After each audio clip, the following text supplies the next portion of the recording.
Que sait-on de l'incursion ukrainienne dans la région de Koursk, en Russie?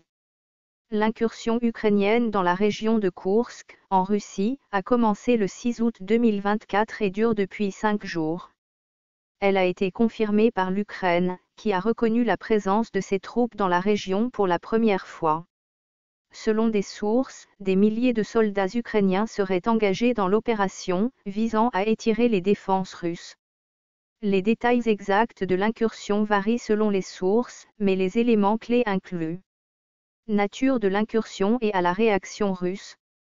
Concernant nature de l'incursion, les forces ukrainiennes ont mené des opérations militaires ciblées, comprenant des attaques à l'artillerie, des raids aériens et des incursions terrestres dans des zones proches de la ville de Koursk.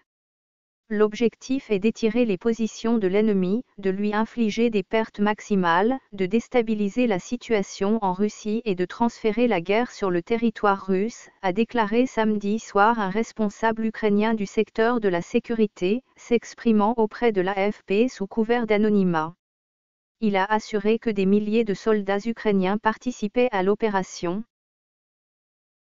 Des véhicules, de différents types, sont marqués d'un triangle blanc qui sert manifestement à identifier les troupes prenant part à cette offensive. Après des jours de silence sur l'opération, le président ukrainien Volodymyr Zelensky en a pour la première fois reconnu l'existence dans son allocution quotidienne samedi soir, expliquant que Kiev cherchait à déplacer la guerre sur le territoire de l'agresseur. Face à cette attaque, la Russie a réagi en mobilisant des renforts et en renforçant les mesures de sécurité dans la région de Koursk. Le Kremlin a condamné l'incursion comme une violation flagrante de la souveraineté russe et a accusé l'Ukraine de mener des opérations de terrorisme d'État. La Russie a dépêché des renforts et instauré un régime antiterroriste dans 3 régions frontalières de l'Ukraine, dont celle de Koursk. Elle a annoncé samedi avoir évacué de la zone affectée par l'incursion plus de 76 000 personnes vers des lieux sûrs. L'Ukraine, pour sa part, a demandé l'évacuation d'au moins 20 000 civils de la région de Soumy. Des frappes de représailles ont été rapportées, ainsi que des mesures accrues pour sécuriser les infrastructures critiques. Au 6e jour de l'incursion ukrainienne dans la région de Koursk, en Russie.